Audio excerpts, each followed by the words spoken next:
He's not breathing. Hello, I'm Pam Hoffman, Everyday Spacer. I'm Jeff Miller, 2049 Outfitters. At Everyday Spacer, we show regular folks how to personally and directly participate in space exploration, science, and astronomy. We're here on Friday nights at 9 p.m. Pacific time, 12 midnight Eastern time, and I noticed some of the places out in the world changed. So, like it's 4 a.m. in London and 5 a.m. on Saturday in Germany. And we're changing time next week, but we'll talk about that later. We're broadcasting live from Thousand Oaks, California, and wanted to make sure you knew about a very cool video by Anton. Its first data release by Euclid telescope uncovers 100 million objects. And there is the link. So go ahead and check that out. It's just something we thought was really cool this past week. The video was cool, and he's got some good links in his description too. Right. Real quick, thanks to all of our subscribers. Over 80% of our viewers have not subscribed, though. If you watch 2 or more episodes, please consider subscribing. Hey, Janie. Hi, Janie. Yep, time changes Saturday, like into Sunday morning. Technically, it's Sunday morning at 1 a.m., but, you know, yeah, who cares? Because if they did it at midnight, people would get confused. See, I thought that would just add it. I didn't know it would. Yeah, okay. Hi, Scott. Hey, Scott. Hi, Dawn. Hey, Dawn. We're so glad you're here. And that was for you. You've got a... Yep. Okay, yeah, I've got I'll show it.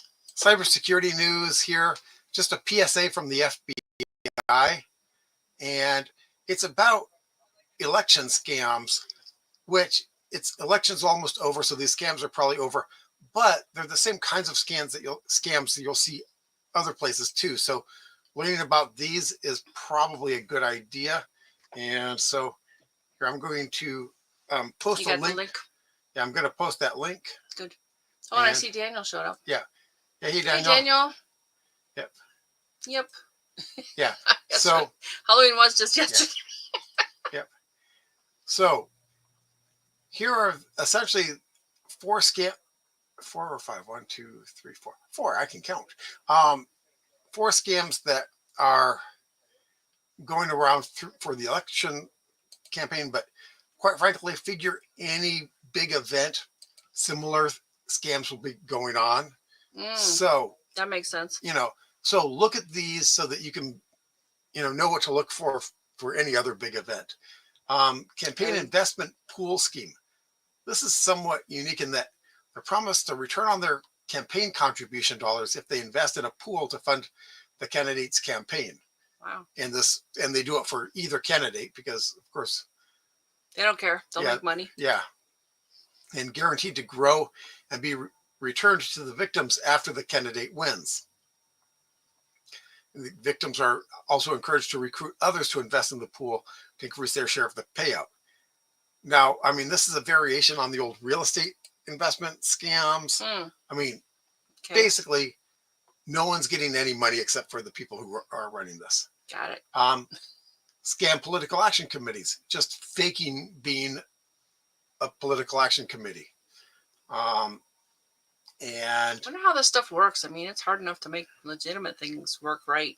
Well, they call and get people to send money. Heck, some people are even dumb enough to send Apple Pay card codes because those can't. Yeah, I work for a call center. People don't really. Anyway. Well. Wow, that works. Okay. It's because they're not doing a call center. They're doing automated stuff, and if someone answers and hits yes, they're interested, then it goes to a person. Yeah. Okay. Merchandise online purchase scam. Now, this is just happening during the campaign, but this happens all the time for everything. Victims are enticed to purchase merchandise, and it's basically, they pay for something, it never shows up. They call it non-shipment scam or non-delivery fraud. Basically, you're paying for something and they don't send it. That's been going on since there's been mail order. Got it. Scam voter registration. People are being called saying that they're not registered to vote and basically tricked into giving their personal personally identifying information, and then the identity theft, gets stuff, can steal their identity. So, these tips are just good to know. I mean, it's anyone with some forethought will know these tips, but hey, and if it happens in the U.S., you can report it here. Oh, good. Or call this phone number. And like I said, this is in the link, so you can get it there. So this is, it's timely, but it's not, it's something that will be useful for just about any big event. And hi, Cliff. Glad you're here. Sorry about the weather. Did you buy something? Yes, we've heard a lot of stories about elderly being. I actually once stopped an old lady who was going to one of those money sending machines that are in some supermarkets. She's on the phone with someone. Oh, jeez. They're probably walking her through the process of giving them and her basically savings. telling her not to let anyone else know. Oh, don't know why. I mean, they would have people get cashier's checks, but don't tell the cashier what this is for. Well, if it's legit, shouldn't they be able, would they have a problem with writing the cashier's check? No. Well, if you're not completely with it, then right. Yeah. So you might just be following instructions because someone told you. Yeah. Now, does this guarantee that the person didn't get back on the phone with her at some other time and sneak her into doing it? No, but at least I stopped that one at that time. So yay. Some good, I love some of those videos where they act like they're the old person and just walk them down rabbit hole. And I think the one guy just hacked into their system and deleted all their files. Yeah, which is technically illegal, but of course, since the crime happened in somewhere in the Middle East, like India, I thought it was India or Pakistan, one of the two. Yeah. Good luck. Daniel's got a comment. That's interesting. Okay. How about you're either for us or against us, the old two-party. Yeah. Well, that's not cybercrime. That's just a fraud that's being perpetuated. Yeah. For decades. I've heard about them screaming and just. Yeah. If you're flustered, I mean, at this point, I was like, just hang up. Fine. Bye. Yep. All right. You want to go do this next part? Okay. Yeah.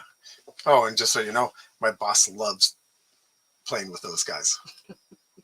Yeah, he enjoys it. Okay. If he can get them to tell him to F off, he's made it. That's made his day.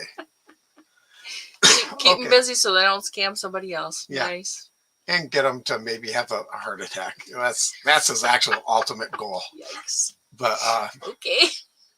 Well, you can't shoot them through the phone, so. True. Not yet. Okay. So tonight's topic is Spaceliner Companies. We'll be back in 8.3 seconds.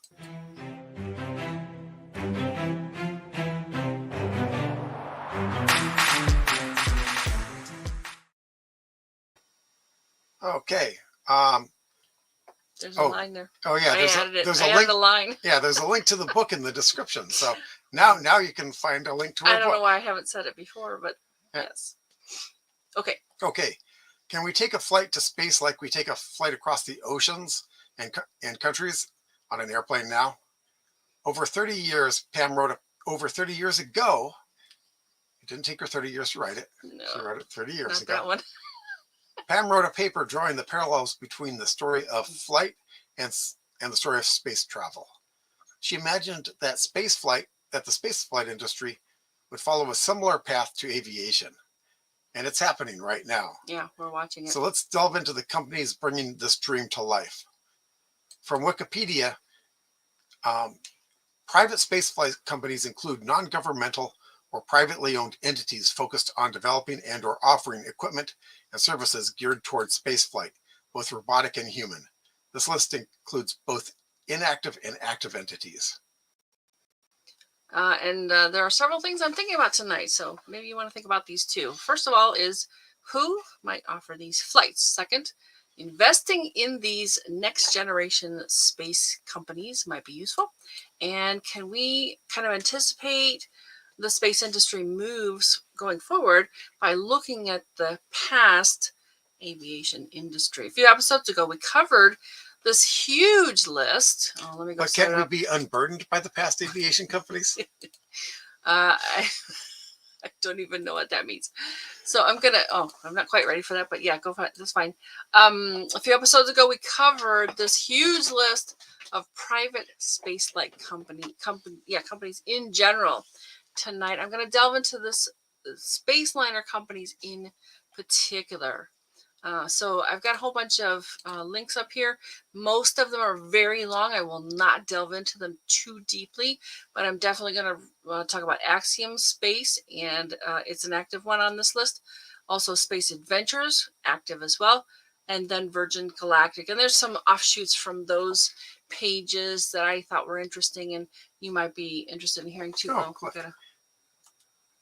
My wife Jackie's a teller of 38 years, and old people sending money is a high priority pickup on scammers.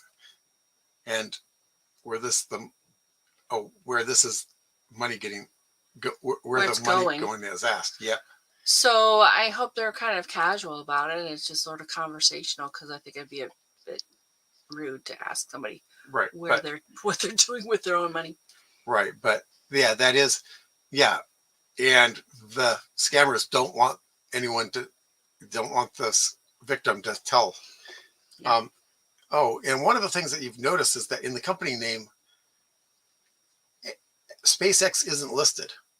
But, yeah, which is very weird. But if you look right next to Axiom Space, SpaceX is providing for it. So SpaceX is being essentially the airline maker, the aircraft maker for the airline. Yeah, once I've gone through all this, I kind of have a little wrap-up comment about that. So why don't we go ahead and start into these? Like I said, some of these are really, really long pages, and I am not going to go all the way through them. But I do want you to know about these ones in particular, and let's kind of think about who else might be out there doing this kind of thing for people, for us to go out like we get on a plane right now. Mm-hmm. Axiom Space, it's a privately funded space infrastructure developer headquartered in Houston, Texas. I thought this was interesting. This guy, Michael T. Safradini and Cam Gaffarian. Cam, we've got a pop-up for him, Iranian-born American businessman who focuses on the space industry and new energies. He's actually got his hands in a lot of things. Axiom, Intuitive Machines, X Energy, and Quantum Space. Got another comment? Yeah, Cliff says, if it's over $10,000, you have to tell by law. No kidding. I think it's a different amount here, but yeah, there is a dollar amount in the U.S. Oh, I didn't know that. Interesting. Yeah. All right.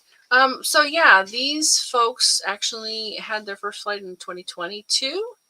That we kind of heard about it. I think it was kind of a big deal at the time. They went on a SpaceX vehicle. It was a private space flight to the International Space Station. Company aims to own and operate the world's first commercial space station. Yeah, I saw that. I think that's one of my tabs up here too, is sort of the space stations that are active, some that are planned, and some that are no longer. Like Mir is no longer a space station. All right, so things to note that NASA's administrator, Charles Bolden, is one of the people involved, company's employees. Then there's the astronaut, Michael Lopez Allegri. I didn't really hear of him before. But Peggy Woodson, I've definitely heard of her. Brent Jett Jr. and Koichi Wakata. So a bunch of astronauts. I got a pretty good profile of people that know something about the business. That's really good. Well, they know something about going into space. They don't necessarily know anything about business. Well, I think the astronauts do. Well, yeah, I see what you're saying. The business part of it, the business side of it would be somewhat different. But I think they do know a lot about. They're good expert employees. Yes, I would agree with that. Okay, and Daniel says, any news on the ISS air pressure leak? Hadn't heard about that. So if you find out anything or anybody else, please share. Yeah. So the CEO, Michael Safradini, was previously on the program manager for the International Space Station. I thought that was pretty cool. He retired from NASA, and he and this Cam guy got together to start this. Again, this Cam guy is into a lot of stuff, including quantum space, another spacecraft development. for geosynchronous and cislunar space. So, yeah, pretty interesting. Oh, here's this guy. Now that we got down a little further, we can see his picture, his face too. But yeah, they've actually got some NASA contracts for modules to the space station, and I think what's going to happen is they're going to want to take those modules when space station is finally decommissioned, and put them to use in their own space station. We got another comment, I think. Yeah, Axiom has had a bit of a funding trouble recently, I heard. Oh, I hadn't heard that. Thank you. And I think, now this is just my memory, so, take it for what it's worth, is that they tried to design a spacesuit, and that took up so much time and money that it kind of took money away from their space station development. Space is hard. Yeah. So it kind of like, if you're doing something new, kind of maybe pick one, Yeah, not like 3 like they've done. Yeah. So, all right. Yeah, here's about the Axiom station. Tends to have its spacecraft modules individually launched and assembled in orbit, first attaching to the space station, and then it all detaches modules and commence orbit in its own Axiom station. So, yeah, kind of interesting. Nice little picture here of the future of it. And I don't know why I didn't look before, but there is a website. I pulled that up. We'll see that in a second. They talk about human spaceflight, service to people, corporations, and space agencies. Missions to the ISS are offered by Axiom Space with a 10-day mission, including 15 weeks of training. In addition to training, Axiom Space states that the packages include mission planning, hardware development, life support, medical support, crew provisions, hardware and safety certifications, on-orbit operations, and mission management. So, yeah, these they're pretty serious. But yeah, if they've had some funding issues, I don't know what that's going to mean for them, because I think if this is the company that I'm thinking, and that's the main if, then it's the design of this spacesuit that really sank that. Yeah, it kind of sounds familiar to me. Yeah. I think you're right, Jeff. The suit never finished. Yeah. Yeah.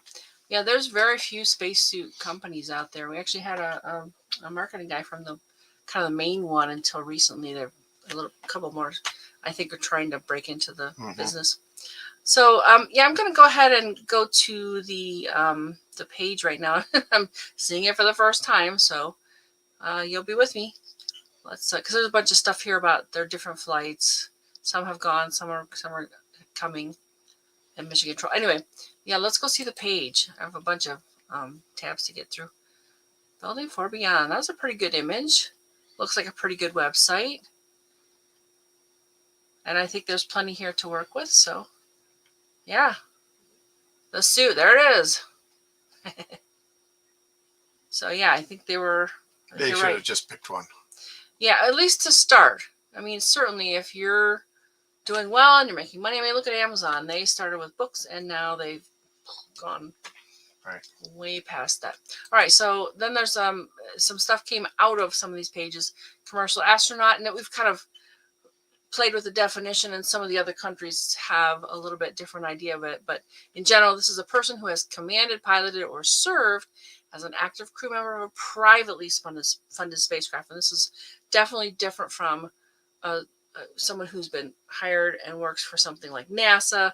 It's a country's whole space program.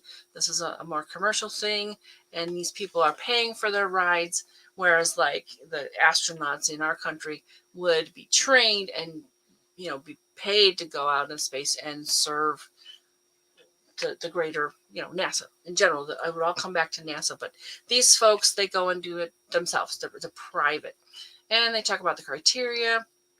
I think Charlie Walker was actually an astronaut and a commercial astronaut. Yeah, he flew on 3 shuttle missions. Yeah. The definition of astronaut: determining criteria for for determining who has achieved human spaceflight vary. There it is. Sometimes, like in the French, they define it as any flight over 100 kilometers. Here it's 50 miles, so a little bit lower. 80 kilometers if you're 80 kilometers, apples to apples. And then I went over to this other thing, this astronaut wings list. I don't know if any of you got to talk to. I have a page. Got to talk to the pilot on a flight, but if you got the little airline flight, yeah, the little your little plane wings, they've got I don't something. think they do that anymore. They don't. Oh, that's too bad because I remember. Maybe only for the kids. Yeah, I mean, of course they're locked up in their cabin now, but yeah. Well, I think we were kids when that happened, and yeah, and you'd get the little plastic. You know, it was really exciting. Just pin the little wings on your shirt, and made you official.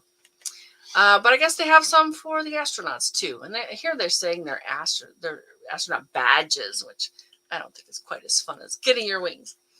So a little bit about that and how it came about. I'll let you look into that. So this was kind of interesting to me because they have a list of commercial space stations, but right now there's only supposedly one for the space station. I guess the Chinese don't let anybody come commercially to their space station, right? Yeah. Well, it's high enough up. I think it only has one person on it. Ah, okay. So they do have some planned. There's the Axiom one, Orbital Reef, which sounds actually pretty interesting to me. Blue Origin and Sierra Space. They're going to have a mixed-use space business park in LEO, which is low Earth orbit, called Orbital Reef. I hadn't really heard about that before. Have you? I have, because I saw an article. In fact, upcoming, I might do one on private space stations. Oh, cool. That are upcoming. And that's why I know about some of these, which is why I knew about Axiom's trouble. All right. I won't delve into this too much then. I didn't know that. So good. Star Lab is another one by NanoRex. Then Haven 1, Haven 2, and Bigelow Aerospace. They were canceled. Northrop Grumman. I don't really know. Was it signed a Space Agreement Act with NASA? This might have been a while ago, though. Anyway, so I'll let you go into that more in depth. It sounds like a really good episode. Space Adventures, which was the next one on. Oh, got a comment? Yeah. First, if they dropped it way too expensive and had problems and big compared to SpaceX, etc. Got it. I see Daniel's got a comment too. Daniel has. The Chinese space station Tiangong can accommodate a maximum of 6 astronauts at a time, but currently has 3. Oh, 3 on board. Okay. Cruise is rotated every 6 months. Cool. Okay. All right. So the next one on that list is Space Adventures, and Space Adventures has actually been around for a really long time. Founded in 1998 by Eric C. Anderson. And they've developed and they're developing a lot of different products and services for the commercial astronaut, including zero gravity flights, atmospheric flights, orbital space flights, with the option to participate in a space walk. That sounds pretty cool. And they had a bunch of others listed down here too. But again, they've been around for a really long time. I've heard of them for a very, very long time. Yeah. So let's see. I think the list is. Well, they talk about the. Oh, I wanted to really go into this page a lot because I've heard about them since way back when you would snicker when people would talk about it. Okay. And then they started doing it, and so the laughing stopped. Yeah. Well, I mean, since 2001, they've launched 7 clients on 8 successful missions. Mm-hmm. I mean, that's over 20 years ago. So that's kind of a big deal. Dennis Tito was the first one to go. I think I was actually at LAX when he landed. Yes, you did. You went for the party the greeting party. Yeah. Right. So that was pretty interesting. Made $20 million. I don't know if I think they're more expensive now for some. 200. Flights. No, I think 52 was Sarah Brightman's 52 million. But yeah, this is still definitely in the phase like, the airline, that for aviation was that where the people that are going are very, very well off. But that's how we got to being able to go ourselves on a regular salary and take a plane almost anywhere in the world. Now we just need someone to need mail delivered out into space, because that's what turned it from a rich man to everyone. That's true. Yeah, because passenger planes we were sending this plane over with a load of mail anyway. Let's put some people on it. Ah, okay. Well, I think the barnstormers were the sort of kind of the crazy people that yeah were not risk averse, liked adventure, and did that. And then some people started paying for it, and then yeah. But if they were sending, so well, I mean, if you think about it, if you take a suborbital flight, it's pretty much 45 minutes from anywhere to anywhere in the world. So I could totally see packages being like that, like organs for operations. Or if you're very well off and you really want that Wagyu beef steak from Japan, you could have it in 45 minutes. Why not? And that would be certainly a good way to fund this whole industry and get people to the point where they can take a flight, like regular folks. And kind of you can make the almost argument, kind of it almost applies, of satellites are the U.S. mail that that need to get delivered, and that's I could see that. That's how. In fact, a lot of the guys developing spaceflight, first thing they launch are satellites. Heck, Elon makes a lot of money and makes a lot of people mad launching a lot of satellites. Yeah. So Mark Shuttleworth was the next one who paid for his flight. And not too long after, April 2002, and Gregory Olson, and these people come from various places. I mean, this guy was an engineer, is an entrepreneur and engineer. Mark Shuttleworth, South African and British entrepreneur. Dennis Tito, also engineer and entrepreneur. Very cool. And then we have Anousheh Ansari, and also an entrepreneur. And she's the reason that we have the Ansari X Prize. She had a 10-day mission, and so on. They go on to all the people. But what I really like about this, too, here's this Richard Garriott. And the guy from Cirque du Soleil, is probably Guy, because Canadian. Guy Laliberté, Canadian billionaire businessman. And a poker player. So, yeah, they really have a nice organization here for the people. There's Sarah Brightman. Sarah Brightman, she did not actually go. She planned to go, and she paid $52 million for her flight. But she had personal issues, so she did not go. So, yeah, they have a really nice list here, clients who have flown. And they also have some of those names we've already seen. Charles is the next one. There's Richard. And this guy, because they call him MZ, because there's a neat video. I watched a video on another page here. And his assistant flew in 2021. And then there's some folks that can participate in training only. And I guess they're going to have people for this Explorer Circle. Sergey Brin, co-founder and president of technology for Google. And the Spacewalk, which they don't have any people yet. And these are all the different things that they have for people to purchase, to go have adventures involving space. Lunar mission, let's see, I don't think they have any of these people yet either. But there's low Earth orbit missions, suborbital initiatives, and Armadillo Aerospace, which has been absorbed, I found out tonight. We'll talk about that soon. Was working also with Space Adventures to broker their flights, the people that would pay for their flights. And then there was a lawsuit. They talk about this guy who sued Space Adventures in 2008 as his trip was canceled by the company for medical reasons after he paid $21 million and received no refund. There's this guy right here. Well, I'm not even going to try to say that name. Yeah. Japanese businessman and former Live Door executive. Yeah. That's what they had. Oh, does this one have the... Oh, yeah, here's kind of a neat list. Yeah, you were going to say something? Well, even on an airline flight, unless you pay extra to have, the seat saver, fare saver, or whatever they call it, if you cancel your flight... or you miss it. Yeah, you don't get your money back. You don't get your money back. I think Cliff's got a... Oh, yeah. He's laughing at me. Wagyu beef steak in Tokyo comes from Australia. Naturally. So here's a weird chart because... Yeah, so imagine how expensive it is to get it into the U.S. If you guys have to ship it to Tokyo, and then they ship it to us.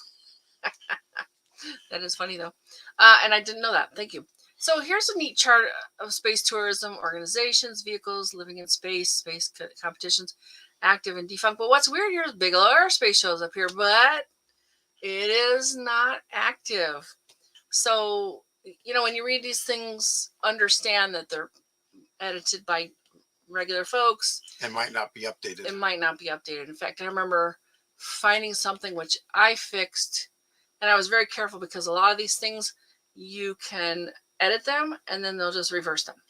So I was very careful to put JP Aerospace on and link it to a page that had JP Aerospace on it, because Wikipedia actually had them on their site, but they weren't on this one list.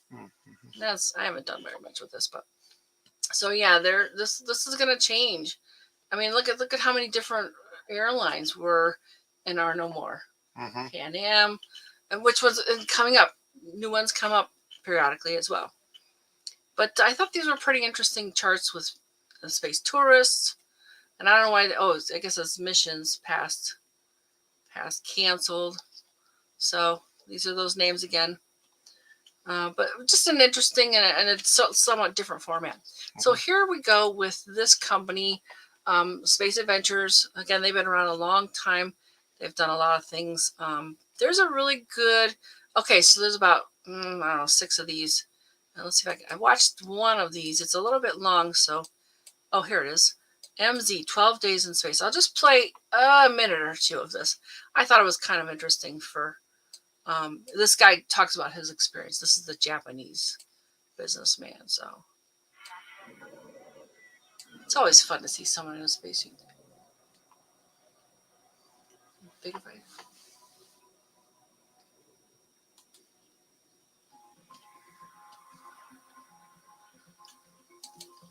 Beauty of seeing the Earth, the freedom of floating weightless, the feeling of accomplishment for having done what only 600 people have ever done in the history of humanity. It's an inflection point for people's lives. Space Adventures is the original space experiences company. We've flown more people to space than 95% of the countries on Earth. On this Space Adventures mission, we were very honored to host MZ, a technology entrepreneur who's looking for something unique. MZ completed his training, and the next step is to prepare for launch, literally becoming part of spaceflight history. It's an incredible time. It's steeped in tradition.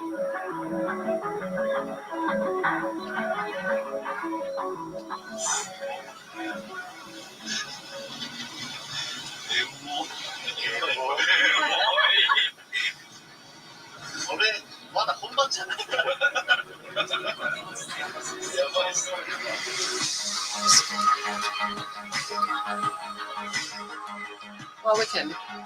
That's good enough. You can bring it back to us. So yeah, there's some fun videos on the other one. Yeah, that one. On their page. And I also pulled up another part of this. You can read about the different ones. But they're not very recent. This is from 2021. So I don't know if not much has happened since then, or 2023. Okay, they got one from March of last year. Sorry. But yeah, just an interesting company. I'm not sure what they're doing right now. But you can sign up for a newsletter. Yeah. That's Dennis Tito. Dennis Tito. Yeah. Doesn't he look like in some of those images that he should be holding his pinky up to his mouth and saying evil? Yeah, I'm not gonna go there. Right. So then I thought it was interesting too that they have an advisory board made up some pretty notable people. Buzz Aldrin is in there. I know there's some other Catherine Thornton, some other astronauts, Charles Walker. Oh, and you can sign up for a newsletter. Okay, let's do that. See what we get. Very dramatic. Your sign up sent successfully. Thanks. All right. So then I want to look at this Exos because they referenced it somewhere in here. And this has a company that is based both on technologies and people from Armadillo Aerospace, a company founded by video game developer John Carmack. So we were really excited about Armadillo Aerospace. One thing, they have a vertical takeoff and landing, and when And basically, he was more interested in the control system and basically built a rocket so that he could test his control system, so he could use his control system because he was a programmer, and so we kind of spoke the same language. And he was one of the guys when everyone was whining about how there wasn't any commercial space. He was building stuff. Other people were whining. He and X-Core and a couple of others were actually building stuff. So that's I really and JP Aerospace. Those three were building stuff at that time. And I think one of the fun stories that we heard from from him was when they were deciding who was going to test these out. Mm-hmm. Stand on the platform, and because they weren't a rocket at first, they were just trying to lift it, and there was power and controls rockets and stuff. They had no, but his wife was on there. They were like, "Yeah, if it's safe enough for me to go," she says. Right. Well, she was okay with. Well, they were them building it. They were doing the control system. They had, it would go up and then down, and she noticed that they were building it strong enough to lift someone. In fact, they had a weighted dummy on it. And so she, just to cut them off completely beforehand, said, okay, I'm going to be the first one on there. So there was no way John Carmack was going to let her ride it until he knew it was safe. Instead of just, the dummy survived this time, let's hop on. No, that meant a whole lot more testing. So that's why she did that. Yes. It was to prevent a hold my beer moment. Got it. So I didn't really know about this company before, Exos Aerospace, and I realized I didn't have their website up. So let's see what that's like. Nice space pictures, where future takes place. I hope this company continues because the company that took over X-Core kind of dissolved after they took over X-Core. So right. Yeah. But if that's a real image up top there, that's a really good burn. Look at that. The rocket diamonds, yeah. Yeah. Yeah, we like weird stuff like that. So okay, and that's one of the. In fact, I think it says here. I was on this page. Where'd it go?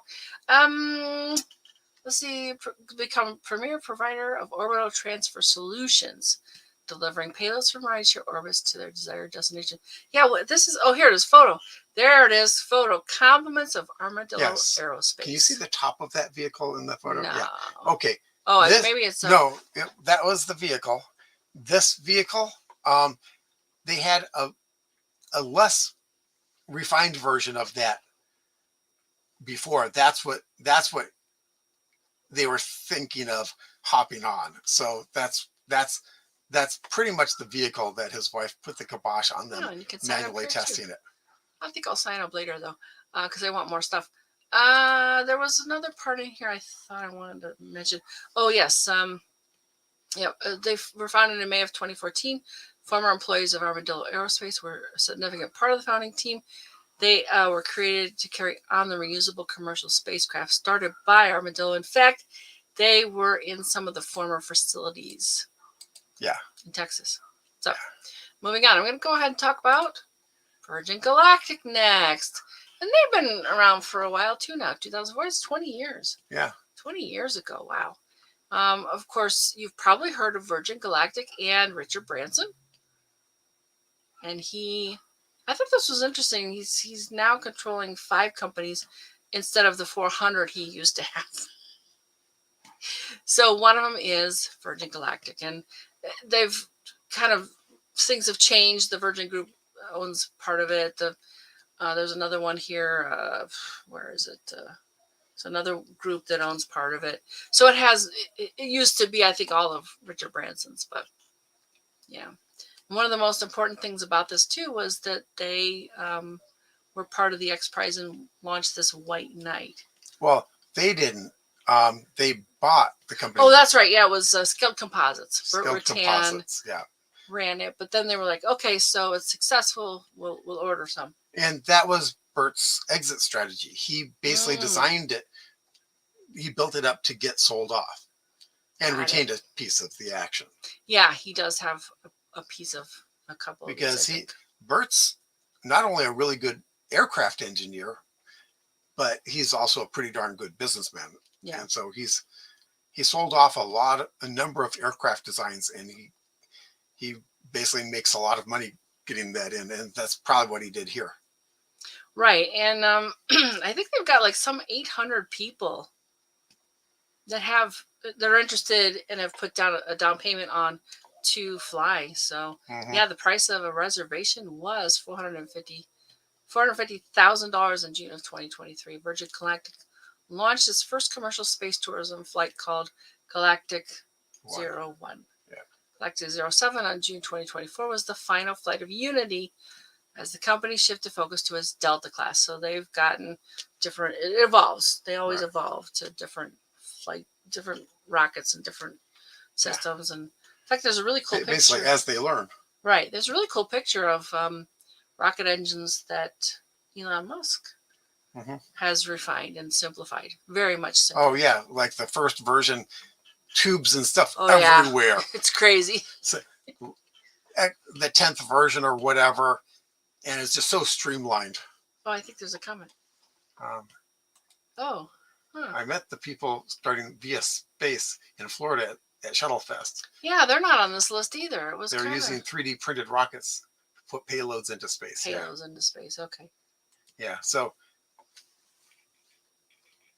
yeah, those are smaller rockets, and we saw some of those in the last one that we looked at. Okay. Yeah, here's another one. The Spaceship Company, founded by Richard Branson through Virgin Group, owns 70%. Bert owns 30%. Yeah. And there's a bunch of good stuff in here about investors. And in fact, since I was talking about are these good investments, you can actually go and see more about them on a page like this, the New York Stock Exchange. I think that means $6.61 a share, right? You could actually own a piece of this company for not very much money. In fact, it might be a good time to buy. Yeah. It's on sale. Unless, of course, it never goes back up. Yeah. Kind of it's sinking is kind of like buying, is kind of like stock in the Titanic was on sale too. So yeah, well, this is the sort of thing you want to learn something about. Right. Yeah. I wouldn't just throw money at this. I mean, there's some things I've put a little bit of money in because I read some stuff and I kind of learned and understood enough. So if that money never comes back, I can manage. So you never want to go all in. You definitely want to be cautious. And if you just want a few shares as a souvenir, there you go. Well, and you never know what's going to happen. All right, so Daniel says, how about the 20,000 plus people that have experienced parabolic 727 waitlist?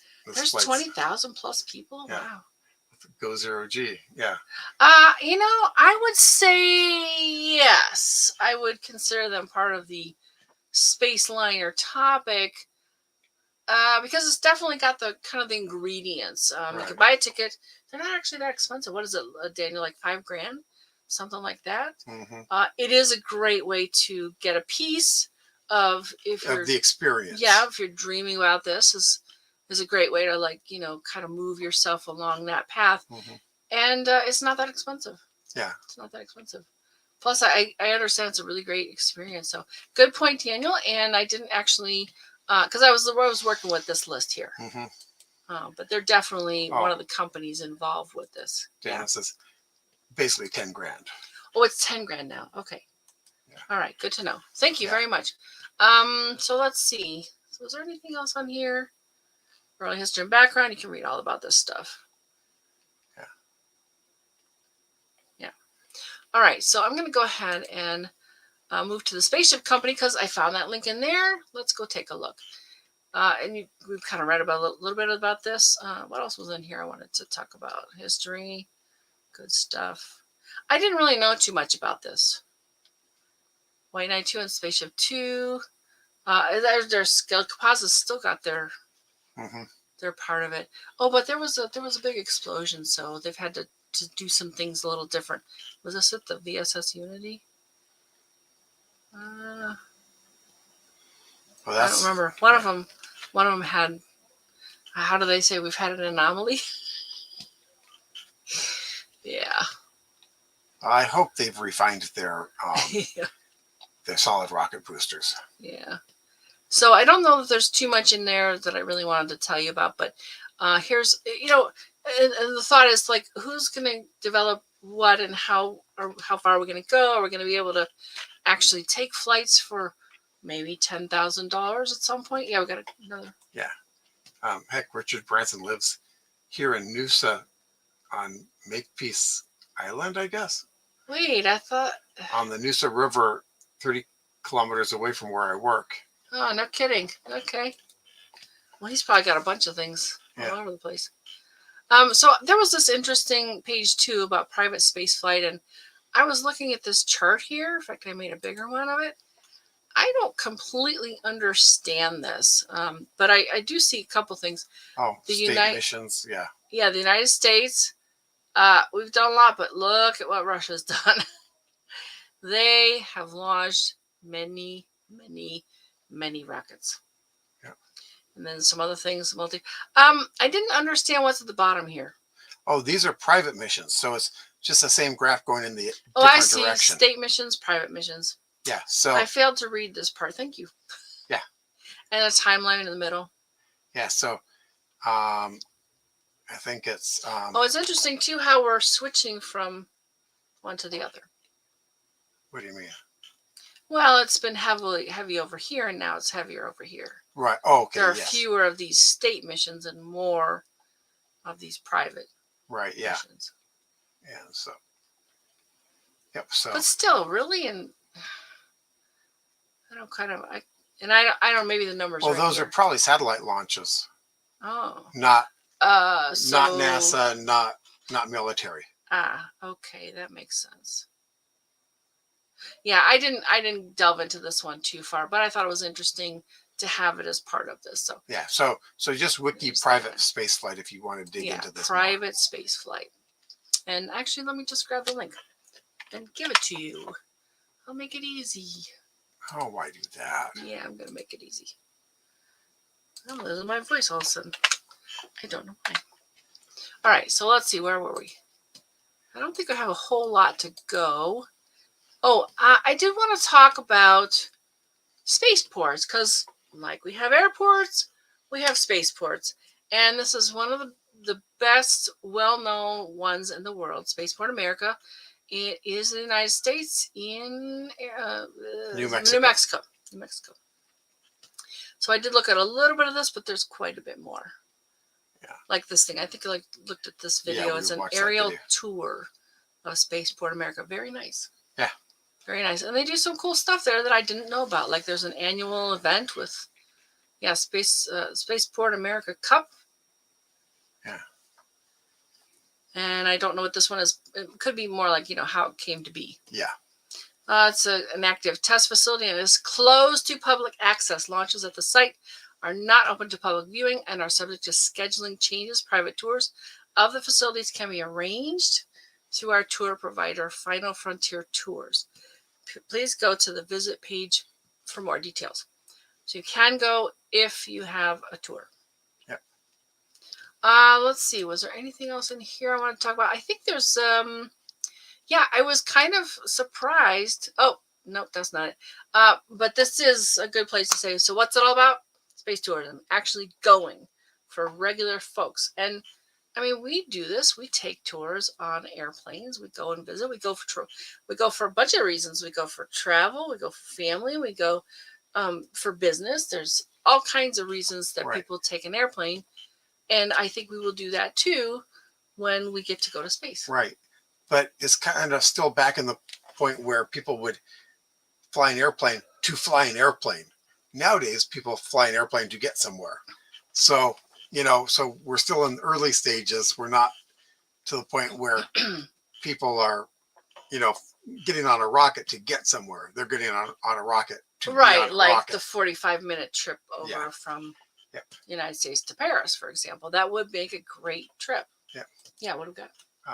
The 747 that Dave and I came home on was named Noosa Heads. No kidding. Yes, it is a headland. Haha. That's wild. So space tourism is human space travel for recreational purposes. There are several different types: orbital, suborbital, lunar. Tourists are motivated by the possibility of viewing Earth from space. So there is something of let's go see from a different perspective. Mm-hmm. Feeling weightlessness, that's a different experience. Experiencing extremely high speed and something unusual and contributing to science. Some of these people actually go and do experiments for whatever reason. There's a bunch of them. And they talk about some of these folks again. Kind of cool.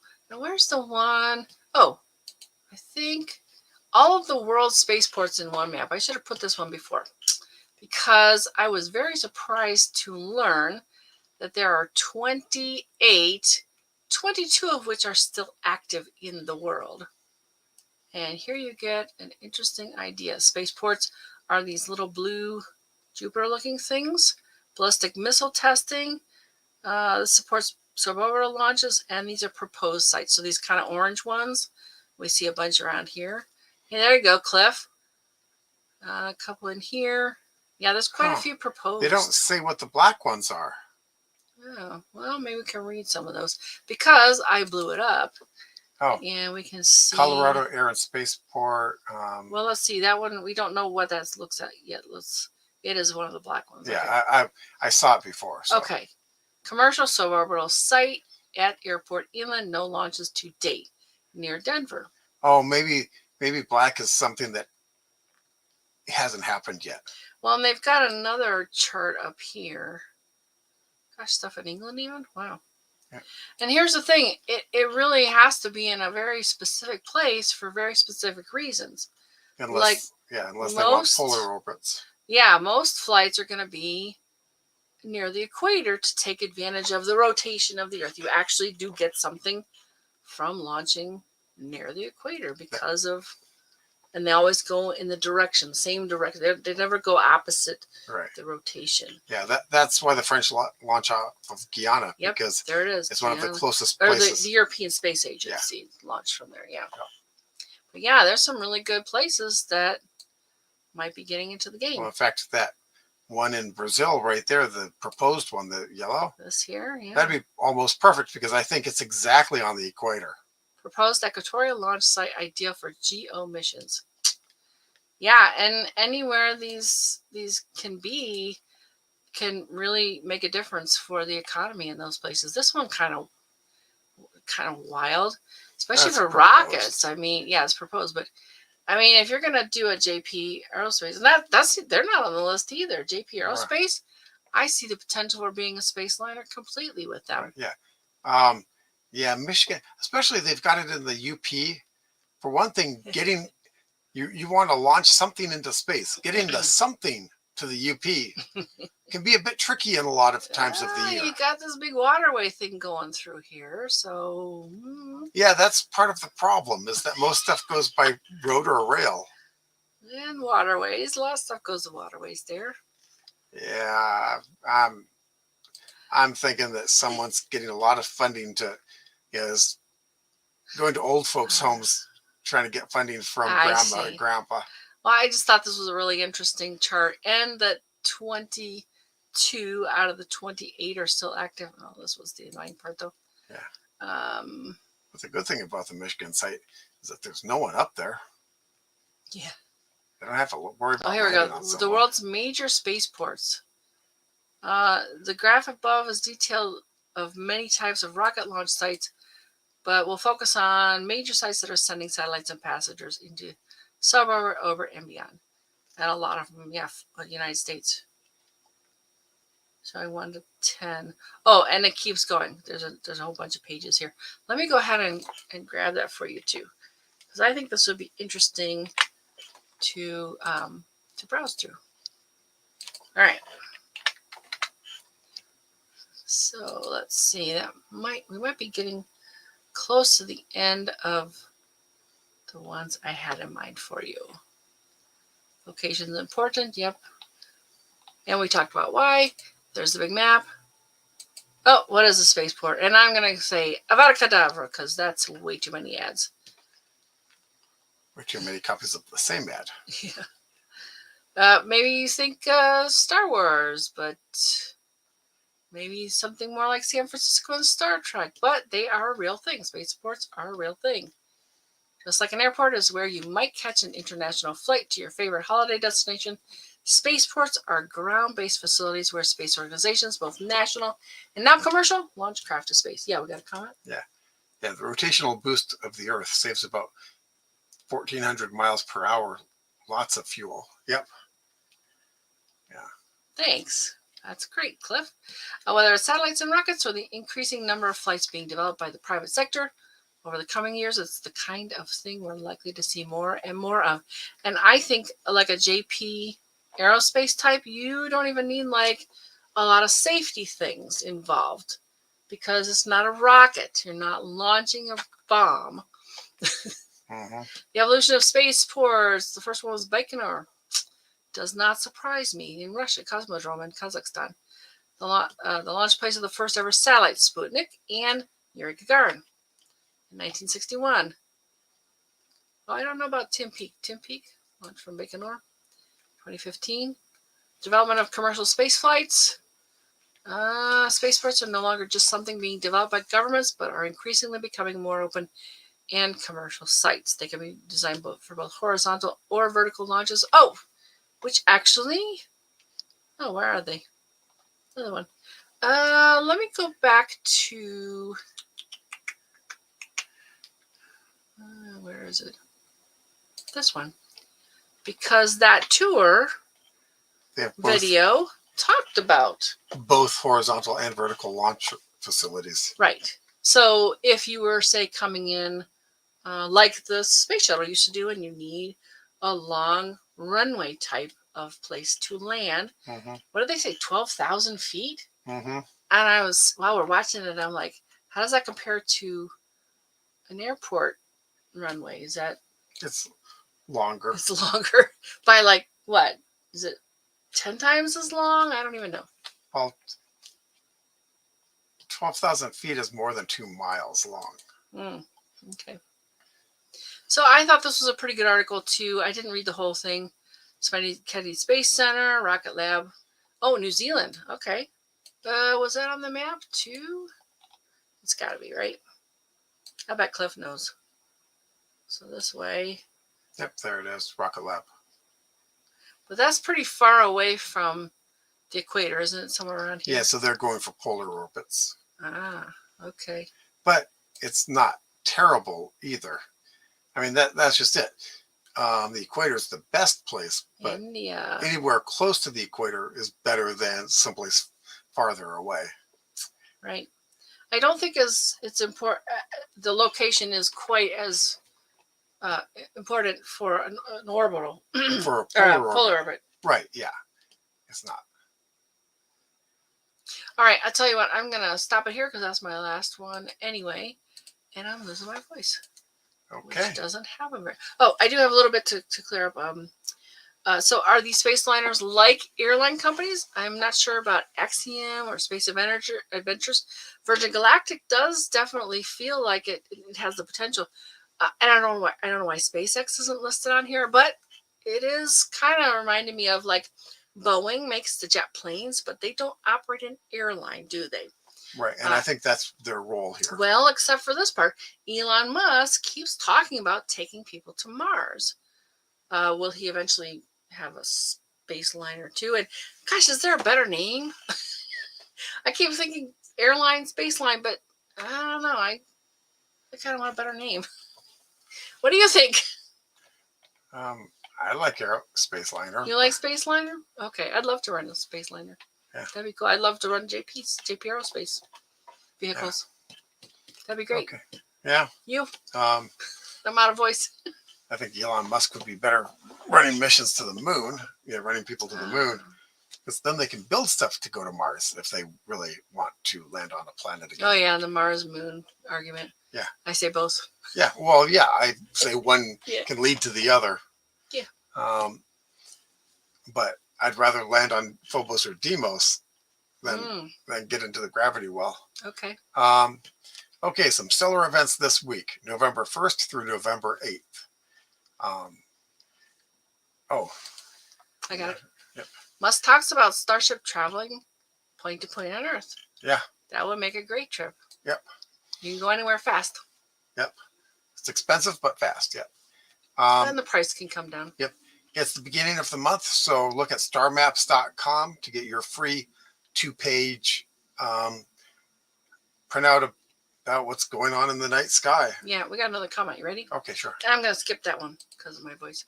Okay. Shuttle comes in fast and needs a long runway. Space Cowboys. Yeah. I love Space Cowboys. Actually, I love it a lot. But the space shuttle, well, okay, you said shuttle, but the space shuttle itself has been completely decommissioned. Thank you. That thing killed people, so yeah. I was and done besides, with it a long time ago. The space shuttle and Space Cowboys didn't come back. I don't remember that part. I'm pretty sure it didn't. Oh no, I'm thinking of Cowboys and Aliens. I beg your pardon. Yeah. No. I don't remember that one. Oh, no, the young guy actually came back. No one else did. Space Cowboys. Yep. I think I've seen that too, but a long time ago.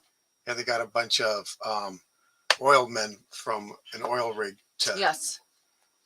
Right. to do it. And they were a little bit older too, right? Yeah. Yeah. Yeah, go ahead. I'm sorry. Okay. The Globe at Night project continues. These projects last 10 days, and this one runs through November 2nd, which is tomorrow, or depending on where you are today.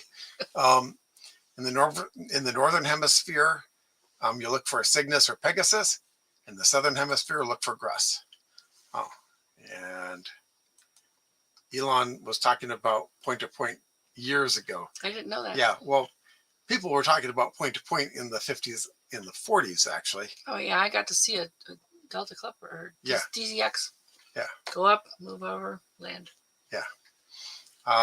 Neat project. Yeah. November 1st is a new moon. That's today. Yep. I wonder what happened to the old one. November 3rd, Mercury and the moon are in conjunction, and Mercury is 2.1 degrees north of the moon. And you can see it in the morning because that's when Mercury is up.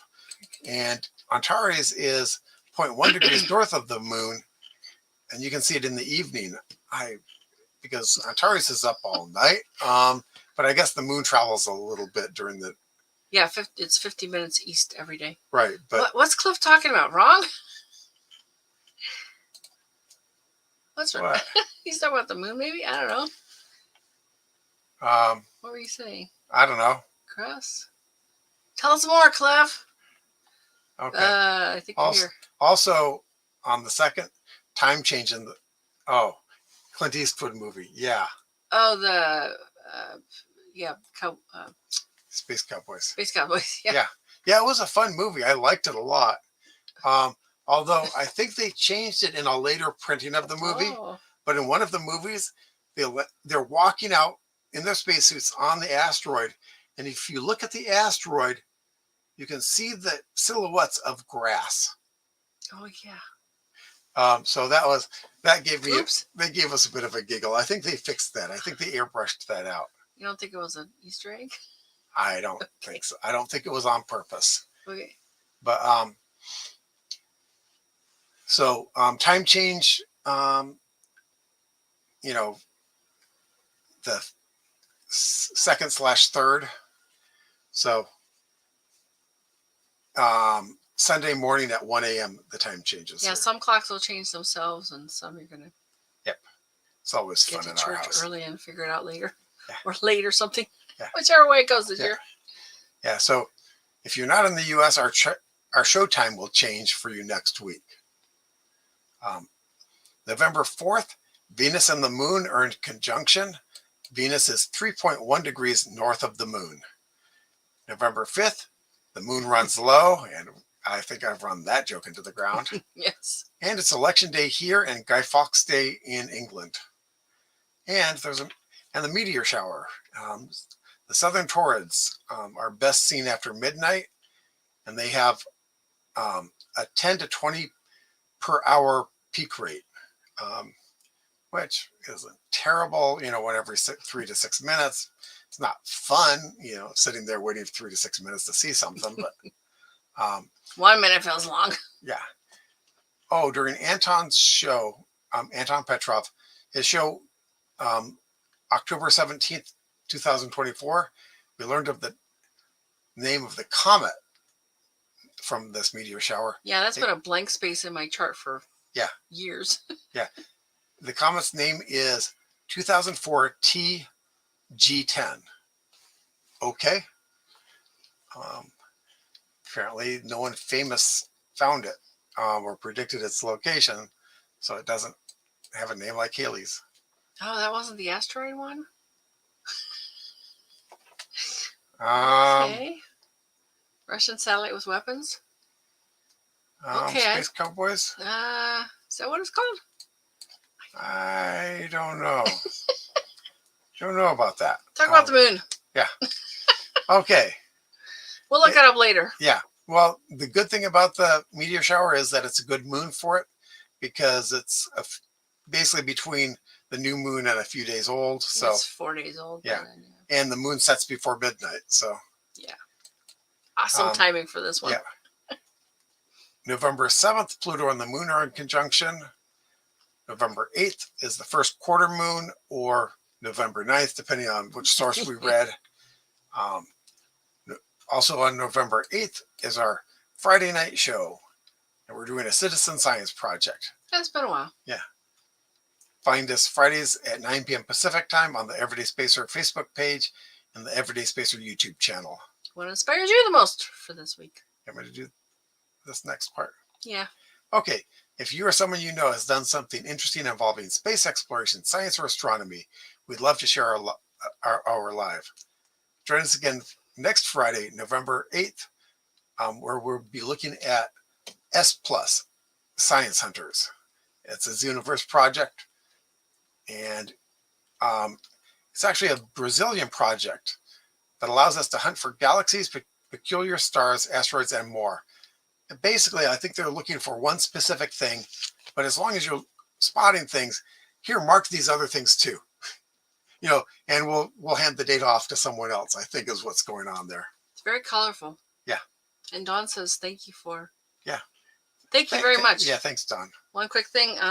So the Redshift Wrangler stickers inspired me to go and order some. There's one. I got 2 different styles in purple. And there is the other one. So they look the same on the camera. No, they don't. This one's got the everydayspacer.com. Oh, one's without the .com. Yeah. Okay. Logo plus. Okay. So I'm still putting together what I'm thinking about for getting them to you. So yeah. Okay. What? What are you disappointed about? Oh, about You Space must Cowboys. know it. Yeah, I've seen it, I know, but I don't remember. I'll have to see it again. Yep. Shucky darn. All right, folks. Thanks so much for being here. It always is a better show when you participate. We are very, very grateful for that. Cliff was here and Dawn was here. And Scott was here. Scott was here. And Janie was Daniel was here. Daniel was here. Janie was the first one to comment tonight. Right. So. Thank you so much. And folks, have a really great week. Oh, Janie says cool sticker. Thank you. I'm unreasonably giddy about it. They're purple. All right, folks. Have a great week. Okay. We will Good night, see folks. you next time. Oh, yeah. Okay. What? Nothing. Oh, yeah. Usually say anything else from you? You're scrolled up. No, you're scrolled up. Yes. So I saw what I thought was a new comment, but it wasn't. It was. Now there's a new Live Long and Trek on. Yay. Yeah. Absolutely. Thank you, Daniel. Good night, folks. Good night. Have a good one.